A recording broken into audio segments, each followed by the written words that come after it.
And so all of the things that I did, definitely the early projects were definitely my best. And the whole leadership thing was really, really interesting to me because I'd worked for some people that I just didn't like. And I didn't like them because it's personality clash or whatever. But I also didn't like it because they didn't set work in the way that I wanted to. And I had a great boss who I watched, and I used to write things down. I still do this now, write things down that I see that I like and think, okay, how can I do that? Particularly when I watching people speak or hearing people talk about culture. And so the biggest thing that I learned was definitely early on in my career is by watching people and their interactions with others and finding out what's effective. And that's how I learned to communicate in different ways. So that it's, again, early on in my project management career, but still one of the things that I learned was how do I change my style depending on the person that I'm talking to.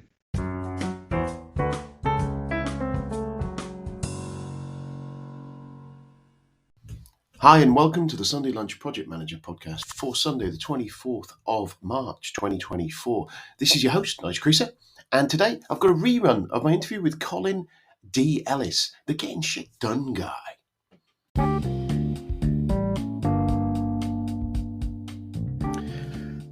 Hi, it's Nigel again. If you are listening to this, that means that you are listening to the old style of the podcast.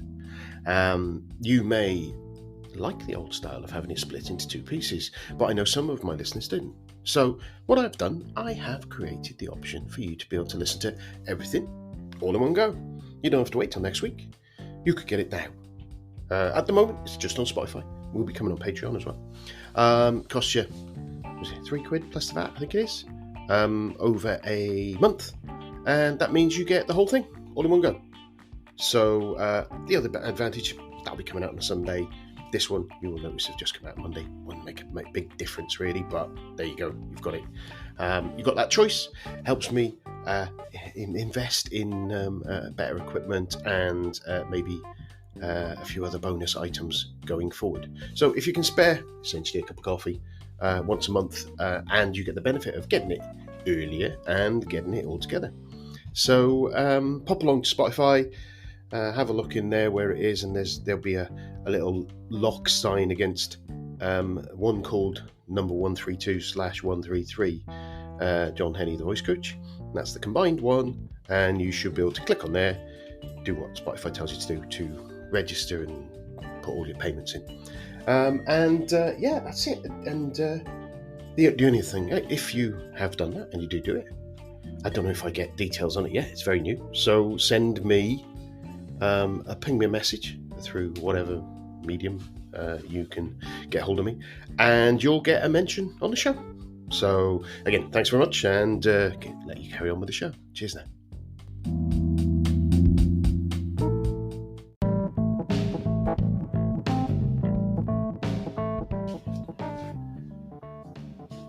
So I have a number of sponsors, affiliate links, in the way that it's set up, that have kindly allowed me to share their services, really. The first one is Mike Clayton, and Mike runs online PM courses, and it is a great resource for getting those fundamentals of project management trained, reasonably priced, and Mike presents it in an accessible and clear manner. You can check out some of his videos on his YouTube channel and kind of give you a view of where they are. But the code for that, if you go to nigelcreaser.com/online PM courses, all one word, lowercase, that'll redirect you to it. There's very different levels that you can buy. You can buy individual courses, you can buy pathways as well, if you like.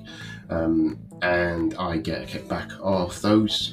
Mike kindly shares me that. So if you do jump on and use it, I hope you find it really useful. I think he has money back guarantees and things like that as well. So there's very limited risk on that. So jump on that, and that again, it's nigelcreaser.com/online PM courses, and enjoy.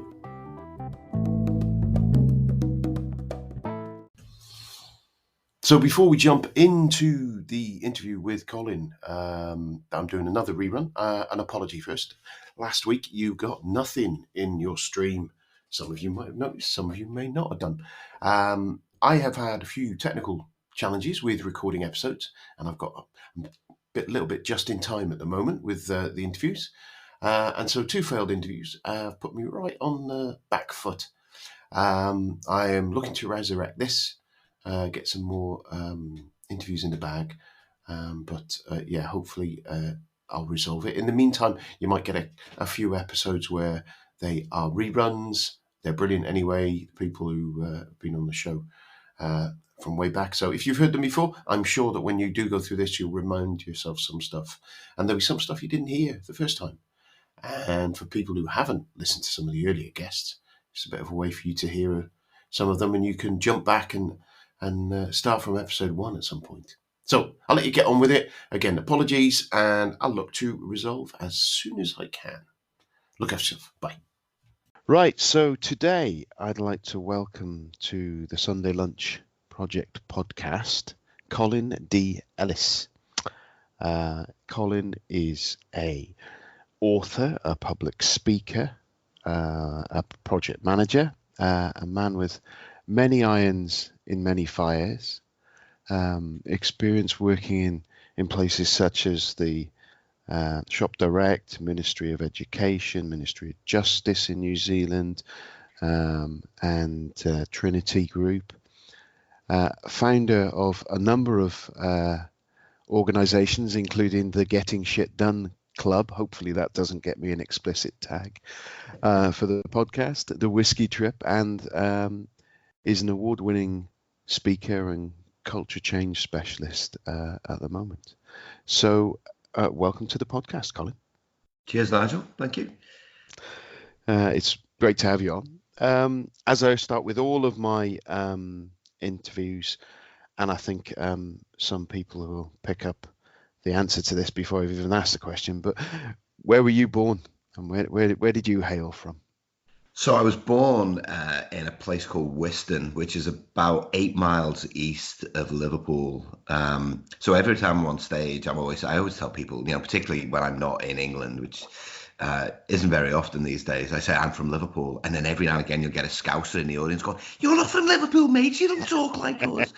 But Whiston was where I was born. I lived pretty much all of my life in a little village called Rainhill, which is famous for trains, which you'll probably know. Which one person knew once. I said that on stage, like, "Oh, it's famous for trains. It's the birthplace of passenger railways." And this guy came up to me at the end, and I think this was in Australia or maybe even New Zealand. He was like, "Oh yes, I know all about passenger rail." I was like, "Oh my God, what have I got myself into here?" I just knew the history. It's funny how the big world is a very small world, isn't it? It is. Yeah. The first when I emigrated, sorry to interrupt, when I emigrated to Australia, I didn't know anybody. There was a single person here, and so I went to a networking event, and I was sat next to a guy, and I got talking to him, and he was a Scouser. And I said, "Mate," I was like, where are you from?" He's like, "I was born in Whiston." I was like, "Are you kidding me? I've come all the way to Australia. I was sat next to someone from the same hospital as me." And we worked out that we were born 3 weeks apart as well. So you were probably at the same school and stuff as well. Yeah. So you say you emigrate. Where are you now then? Where are you living? So Australia, I'm in Melbourne, Australia. We emigrated to New Zealand in 2007. I was working for Littlewood's Shop Direct Group. I had a job that I loved. I loved it. But we just had a little boy and didn't necessarily want to bring him up in England, if the truth be told. Mm-hmm. And I randomly flew to New Zealand to see if I could get a job, and got offered 3 jobs. Oh, wow. All heads of project departments in New Zealand. So I figured that would be the time to go, given that we had, and that was just before the global financial crisis, and the door shut once and for all on kind of immigration in the way that it worked back then. Yeah. So what made you choose New Zealand? Or was it just to throw a dart at a board? It was the easiest place to get a visa for. That's the honest answer. We looked at Canada. That seemed to be a lengthy process. We didn't want to move to Australia because, as you're told in school in England, it's the capital of poisonous bitey things, Yeah. where everything just wants to kill you. There's a cat looking at me weird through the window now. And so New Zealand seemed to be an easier route. I've got a cousin who lives there, and we'd met her at a wake back in Liverpool, and she was talking about how great New Zealand was and how we should come and live in New Zealand. So we looked into it, and it seemed to be, I had the job that I was doing at the time was on the skills shortages list. So IT project management was on the skills short, which seems incredible now. And so I think it's still. Yeah. I have a colleague who's just gone across there literally in the last few weeks, and I think she was saying that there's still a skill shortage in New Zealand now. Well, it's an obvious thing to say, Nigel, but you only feel it when you get there. Like, it's so far away. Like, I just came back from the US, and it took me 23 hours and 50 minutes journey time to get home from the not even the center of America, but like the mid-north, so kind of inland northwest. And you realize just how far away it is. I mean, it's beautiful, it's safe, it's clean. There was a joke that said, welcome to New Zealand, please turn your clocks back 20 years. And it's a lovely, lovely part of the world, but it is a long way away. Yeah, it's about as far as I can get from here, isn't it? Yeah. So you mentioned you had a little and family. So tell me about your family. Yes, it's 2 kids. It's my wife and 2 kids. So I met my wife when I was working for the Mirror Group. Good old Trinity Mirror. I think they've changed their name these days. Now they're something a bit more jazzy, a bit more consultancy name now. She was working on the corporate newspaper, and I was head of projects for the Mirror Group. So we're both based in Canary Wharf for a while there. So that's where we met. And got 2 kids. And they, my son was born in England. So he was 1 when we left. My daughter was born 5 months after we arrived in New Zealand. So that was a culture shock, all right. So they've moved about a bit as well. So we're ready for a bit of stability. So Melbourne's home for the foreseeable future. Plus the fact you get a 5-month summer. So why would I leave it? Yeah, that's a fair point. Yeah. So you decided to do not many massive life change things, pretty much all around the same time. Yeah. So 2007. So I resigned a job, quit a job, sold a house, bought a house, got married, had a baby, and emigrated all at the same time to a place where we didn't know anybody. So that's we've taken a few risks. I think it's fair to say. Yeah. And I always kept my risk template up to date. I love to see that risk meeting. Having tried to apply some of the just some simple Kanban boards in my house, it's not really worked that well. When you try to bring the tooling back home, it takes a little while for it to sink in, I find. We had some success actually with Kanban boards, and yet one morning I woke up and the thing was screwed up on the floor. I'm like, okay, there's the message. Maybe the project manager's becoming a dictator. Yeah, I know what you mean.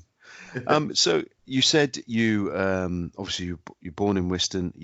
Did you stay and grow up in that area?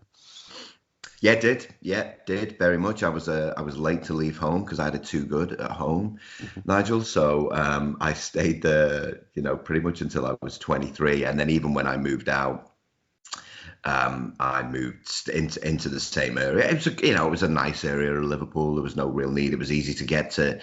It was easy to get into the city, to go and watch Everton and go out on the tiles, and it was easy to get it into places like Warrington where we would do likewise on the beers. So yeah, Mr. Smith's.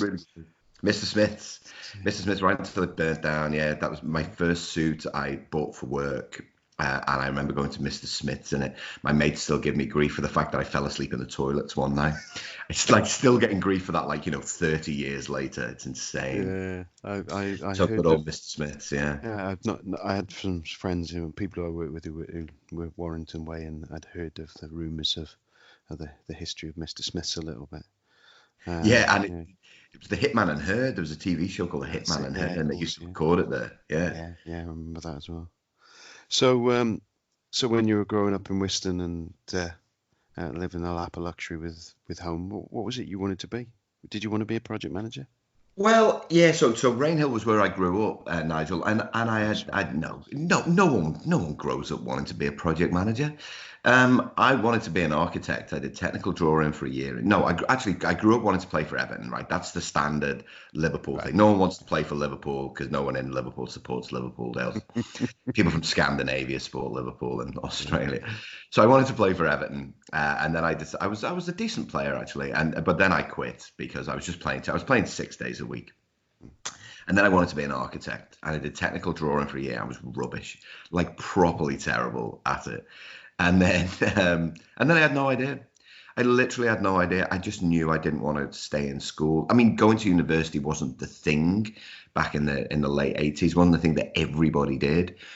And so, I got, the third time I was suspended from school, I had a bit of a checkered school history, truth be told. My dad helped me write a letter to NatWest Bank asking them, probably pleading with them, can I have a job, please? And I did one interview in Warrington just to check I wasn't a serial killer. Then I had a second interview in St. Helens to check that I'd fit into the culture, but it's St. Helens and it would be easy to fit into that culture. And that was it. And I got a job at 17, just writing a speculative letter. I can't imagine that happening these days. No, it would be. Yeah, it's a different way of getting roles, isn't it? I think. Yeah. Very much. So many people for each role now, of course. Yeah, that's probably you're true because I'm guessing in those sort of roles it would have been similar to me. People weren't travelling when you're pooling on those. Very much a local areas. The people wouldn't be travelling significant distances to get to those kind of roles. Yeah, that's right. Yeah. Definitely not my role, but bank clerk sat on the front counter serving people. No one's travelling for that. Do you know what? I did bank clerk as part of my what's it called? Work experience. I had a week working in the TSB in Oswestry where I grew up, and I really enjoyed the when you take all the money in the back room and you count it on the machines, and they do the counting and the franking of the checks. I actually quite enjoyed that. I found it quite therapeutic, but I don't think I could have stuck it for very long. Well, I remember I kind of got promoted to the machine room early, kind of when I was nearly 18, I think. And the machines were these huge, long things. They must have been about 10 feet long. And they made the most incredible noise. And I remember the bank manager, Mr. Oakes, his name was. He came around. He always used to walk around with his cigar. That's the way they used to do things. He was like, Ellis, what the devil is this thing? I was like, oh, it sorts the check. It franks the checks, Mr. Oakes, and it sorts them. He's like, it's the bloody future. It's the future, this stuff. Yeah, he was right. Who knew? Well, the funny thing is, you're saying there it's about 10 foot long. The one I had, I think it was the size of a printer that was there. So you can tell the difference in the size of branch that you were in compared to what I was probably. Yeah. So you talk about the bank. Obviously, you got into project management, and you were doing banking. How long was that for? Well, I did banking for 7 years, and you know what I love, Nigel, and I said school really wasn't my thing. It just wasn't. And then all of a sudden, I was in an industry where I was in front of people every day, and I was part of teams, and that's the first time, except playing football, that's the first time I'd really been exposed to that, where people were giving thought about how to create teams. And I really enjoyed working in the banking. I didn't really enjoy where I was working. I wanted to be in the city. I wanted to work in Liverpool. So, so much to the horror of my parents, I got a job working in sales for the Liverpool Echo, which is the local paper. Now, in those days, you could get a 0% mortgage if you were staff at the bank. My mum and dad were like, why would you leave a bank? It's got a non-contributory pension, 0% mortgage. It was like, I want to work in the city and just go out straight out on the beers after work. That was my rationale at the time. And I telesales, people always say, did you enjoy the role? And I did, because the team camaraderie was great. But the one thing I learned was how to touch type. So they sent you on a 3-day course in Matthew Street in Liverpool. And I learned how to touch type, which I still do to this day, which is the best thing that I got out of it. But I loved the team. I loved the team that I was part of. I loved the camaraderie. I loved the pressure of trying to hit targets. I wasn't very good. Honestly, I wasn't very good. But I loved that pressure. And in 97, they put the call out because NatWest wasn't year 2000 compliant. Not that I was much of a techie, but they put the call out for project managers. And I went and saw this guy there was one project manager in the entire organization. I went to see him, and he seemed like a pretty nice guy, and he said that he enjoyed it. But I still didn't think that I wanted to do it. And then someone approached me and they said, listen, we want to talk to you about this year 2000 thing. And they said, oh, we really think you'd be a good project manager. I was like, okay. I was like, can you just explain to me what is a project manager? And I still remember this. He said, you get a car, you get a phone, and you'll be away from home on and off for 4 years. I was like, I definitely want to be a project manager. That's how it was sold to me. But he said, I said, why me? And he said, oh, principally because you're good with people and you're good with teams. And he said, that's, it was none of the Prince 2 stuff, none of the can you do a WBS? There was none of that. It was good with people, good with teams. And that was early 1997, and that changed everything. So that was with the Trinity group that you said? Yeah, it was with it was Trinity PLC to begin with, and then towards the end of that we merged with the Mirror and became Trinity Mirror.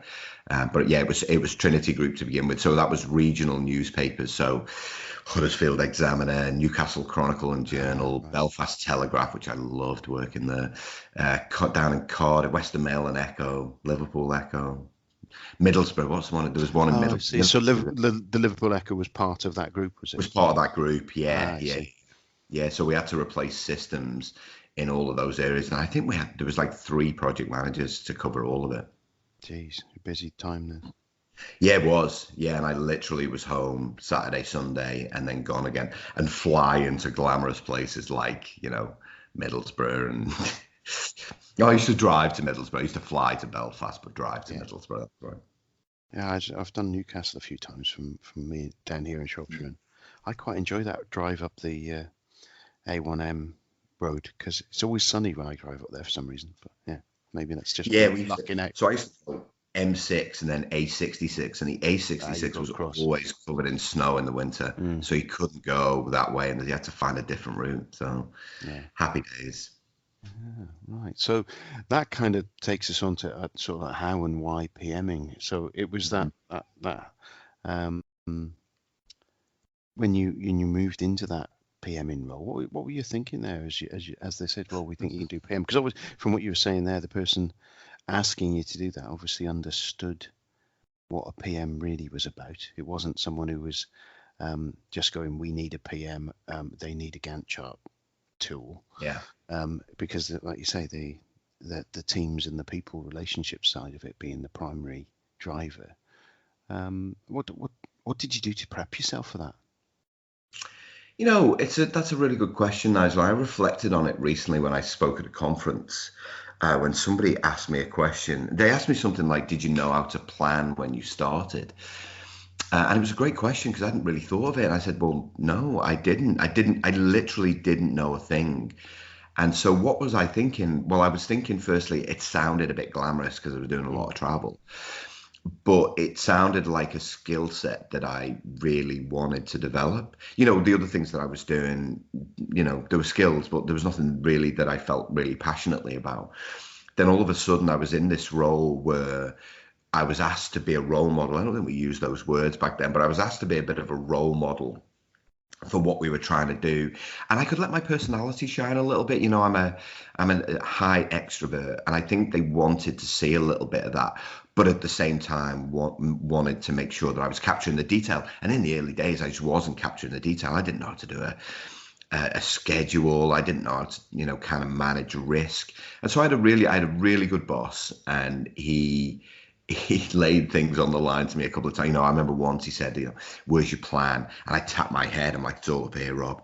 And he was like, wait, what? He's like, you need to get it out of there and onto a piece of paper. And so he was fabulous. He was instrumental in really helping me. And I think, I was 27 then, 27 or 28. And he really put the emphasis on me doing the things that I was uncomfortable doing within my personality. A lot of what I talk about, especially to project managers these days, is we very much focus on our own personality, our own communication style.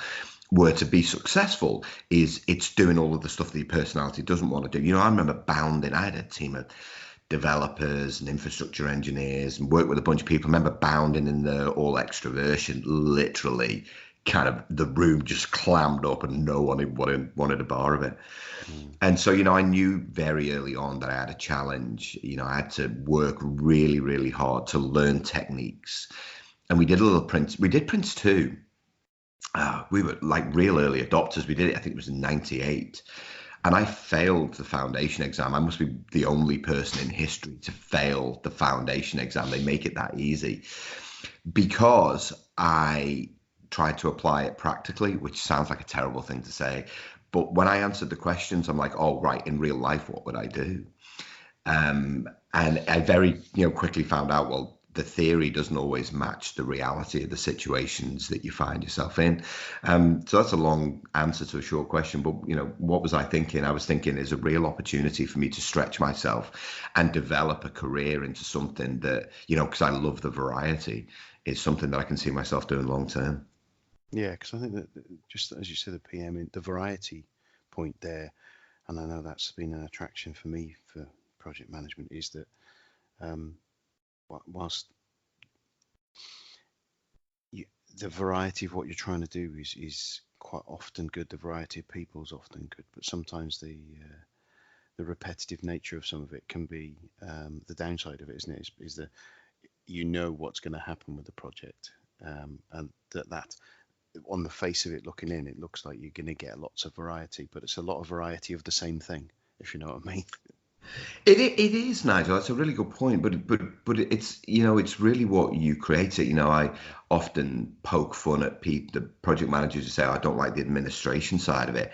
I don't like writing reports. I don't like updating my schedule. I'm like, look, every job's got its bits of it that are more mundane than the rest. And if you don't like writing reports, go and be a BA. I still don't know what those guys do. Go and be a BA.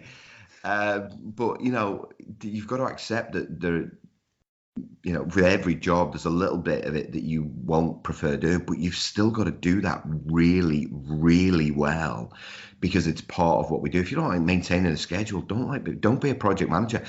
And one of the things that I did later on in my career, and I developed a bit of a name for myself for doing this, is I used to meet with lots of my peers, particularly in New Zealand, and they would be like, oh, how'd you get people to get their reports in on time? I'm like, well, if they don't get the report in on time, then they get performance managed. How do you do it? He's like, what do you mean performance managed? I'm like, well, it's their job to get if they can't get a report in on time, what chance do you think they've got of getting a project in on time? And it's kind of those little things, those little disciplines that I definitely developed early on, and kind of, I guess, reassured myself that was the trade-off for all of the other variety stuff, is with the traveling, with the different people, with the different issues, and I loved planning. I loved planning so much. I loved trying to get as much certainty as possible because I knew that as soon as you get into delivery, it's easy for me. And yet that's a skill that we seem to be losing within the profession these days, and I poke fun at sponsors all the time because I think they're to blame, these Nike project sponsors, just do it. Yeah. And you never get time to plan anymore. And the way that they're trying to circumvent that now is by going agile. That's a whole other thing. Yeah, that's I know what you're saying. It's that kind of thing of, great, we don't have to be sure on what we want. And actually, you do need to be sure on what you want. It's just a different way of getting to that being sure on what you want. Yeah, that's right. And I think that some people see agile as we can change our minds. And, permission to change our mind. Yeah, having recently been on a product owner course from the Scrum stuff, and kind of it's dropped into my mind how that product owner role within an organization being given the right level of authority and the right level of power to own that product is fundamental to making an agile project work, because without that you might as well just randomly pick what you're doing. Well, that's right. And, it's only suitable for certain things. And we've still got organizations who are like, all right, everything's agile now. It's like, it's going to fail. You're going to fail. Yeah. Um, Yeah, you but, don't use a they're hammer like, to screw something in or paint a wall, do you? yeah, that's So right. make But we've sure got you're into using the right tool. we've got the cycle. We're in this cycle of waterfall bad, agile good. I'm Mm, like, some of mm. the best projects I've ever been involved in were waterfall projects. The difference was we had competent people who knew how to do it in the right way. Yeah, yeah, I know what you mean. I know what you mean.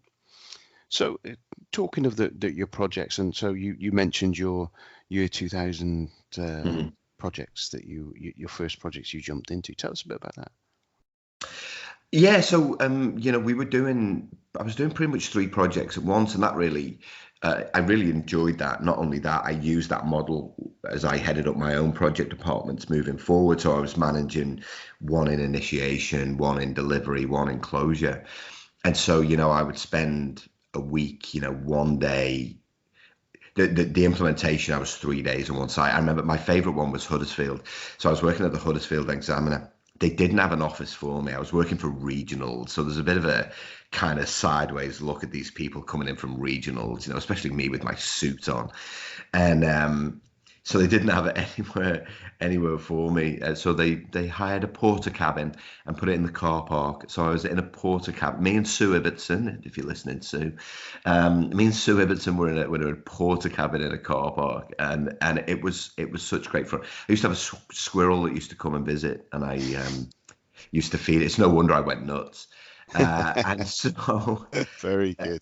and so, we had so many different stories, but it was a great lesson for me because the stakeholders were quite different.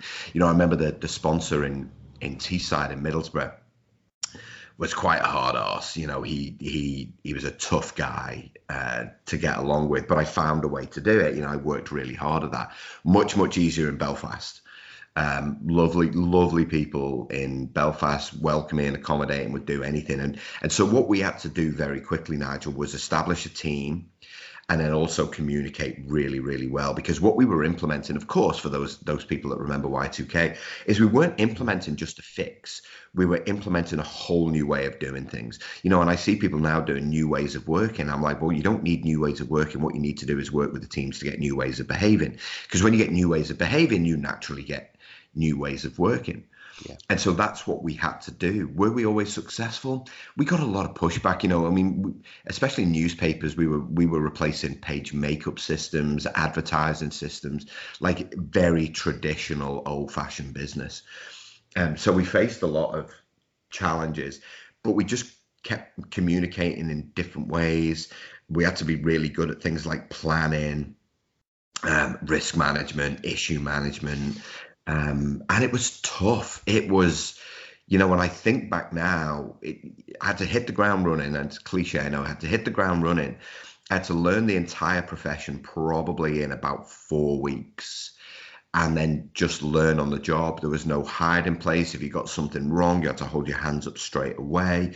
There was an element of vulnerability in order to create connections with people. Empathy was high because we knew that what we were doing was effectively going to change the livelihoods of some people. But most of all, it was about courage and discipline. And really, as a team, finding ways to do things that we would say, and we would say they're innovative these days. They weren't back then.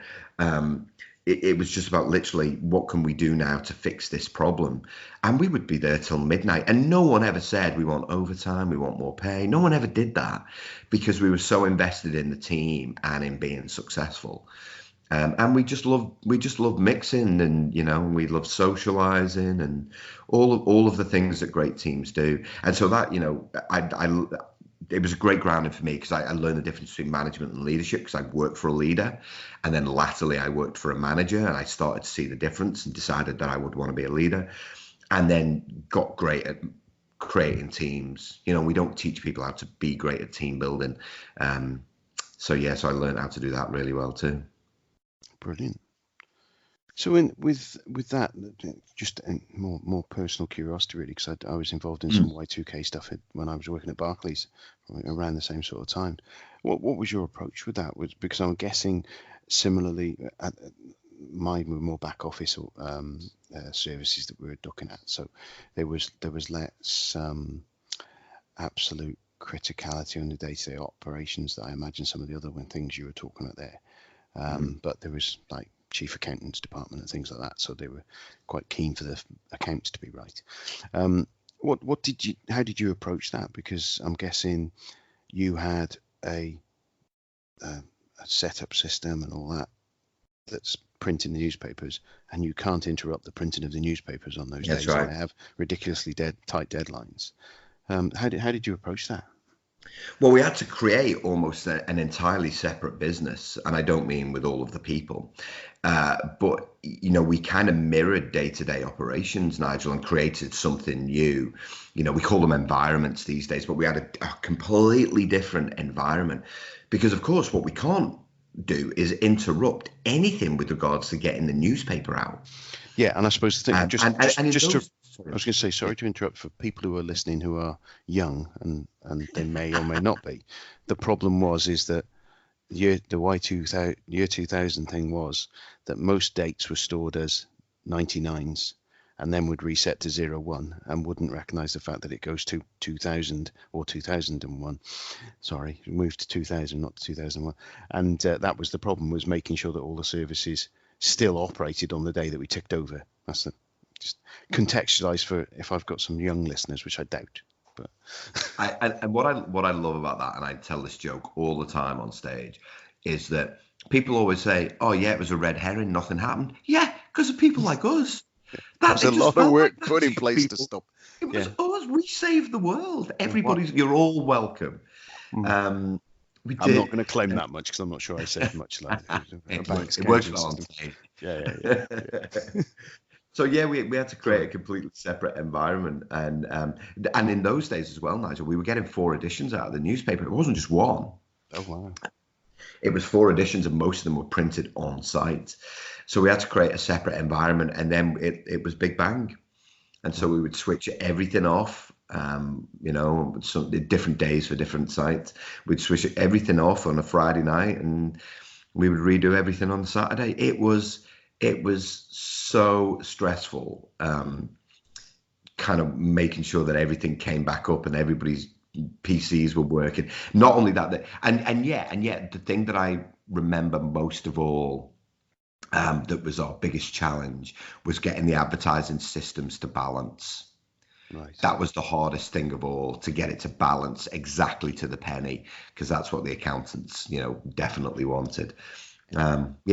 So we created a separate environment, and it was full on Big Bang, and we switched everything off on a Friday, and we switched the new stuff on early hours of Saturday morning.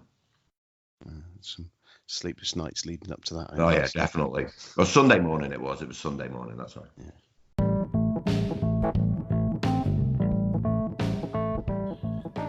Another great sponsor of the show comes in the form of AirManual.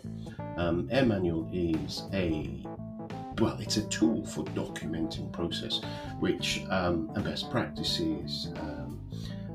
It's a company formed by one of my interviewees, Alexis Kingsbury. Essentially, and I kind of summarised why my view of where we see documentation, and my experience has been, people will document something, a process, they'll put it in a Visio diagram that gets loaded onto a SharePoint site or something similar, and then a bunch of that. So then once that diagram's been shared with senior management, they're happy they have a process in the business. But then the detailed procedures underneath it might be in Word documents, just poorly kept and not linked easily and not updated. And what AirManual does, it allows you to put in it's a tool for doing this kind of thing. You whack it in, the service in there, get in there, put in your process, your flow, and you build it down to as low a level of detail, even to the point of checklists where people can check off they've done it. So it creates that guided checklists, easy to create, easy to maintain, and all in one place. And no one's kind of rooting around to find the SharePoint, and then when you change to new SharePoint services and all that stuff, it's all there. So if you pop along to nigelpriester.com/airmanual, there's a bit more detail there and a link there to click on to go and get. I think they offer a trial and things like that. So it's something that I think can easily reduce the amount of errors, rework, etc. within our organisation. So take a look.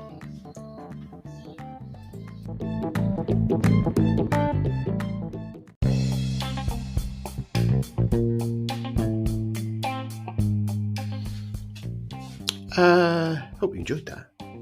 But you're thinking, ooh, I wonder what the next bit's going to be. Yeah, it's frustrating, isn't it? You heard at the beginning of the show where I said there's a way around that. So if you're really itching and you want to hear the next bit of this show, jump down to Patreon, have a look, find the one that's got a little lock on it, click on it, and you'll be able to get the second half along with the first half all together. And you won't get this annoying bit or the annoying bit at the beginning that I just done as well. So, yeah, give it a go. It's only a price of a coffee. Cheers.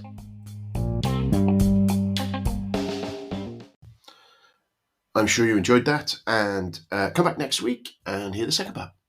Or, if you want to, run back to episode 9 and fast forward through and listen to the second half yourself. Cheers now. Bye.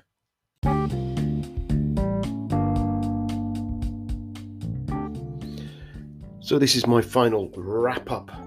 Every week you're going to hear this. You're going to get bored of it, but you can always click next podcast if so. If you have enjoyed it, if you listen to this podcast to the end of this show and you think that was great, I'd love to be able to help Nige out. There are loads of ways you can do it. The first and obvious way is to share the podcast. Send it out to people. If you know colleagues and friends who'd benefit from it, you think they'd enjoy it, just send them the link. Grab one of the links, or send them to www.nigelcreaser.com/podcasts. That's www.nigelcreaser.com/podcasts, and that will push them over to a Linktree link, and it's got all of the different ways they can consume the podcast. If you are feeling generous and have a big bag of cash, you could grab a copy of one of my books. Obviously, they're available in all the usual places, in print and digital. Again, jump on the website, www.nigelcreaser.com/shop, and that will give you a list of all the different ways that you can contribute and grab copies of the book. Also got links to all my guests' books on there as well, where I get a little bit of a kickback from them. If you are of a sporting mind, I have a number through doing some of my judo and running antics. I've managed to secure a few affiliate links and affiliates there as well. So in there, somewhere in the sponsors page, there's links to those as well. So clicking onto those and grabbing if you're looking to get super fit, then that would be fabulous as well, and I get a little kickback from those. I have a Patreon account. It's patreon.com/sundaylunchpm. So again, you can ping something in there, buy me a coffee or whatever. And finally, obviously the most important is coming back, listen again, because the more of you that come back, the more visibility I get, because there's more times that it's downloaded and all the SEO works and things like that. So yeah, that's it. So if you can help me out, I would be much appreciated. If you can't, don't worry about it. Thank you very much. Cheers now. Bye.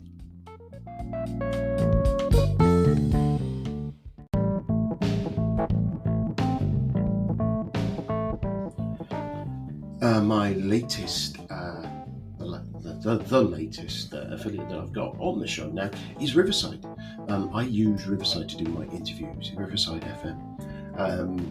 It kind of offers you a whole, if you like, micro studio management producer tooling and goes beyond that. Has a really good free layer.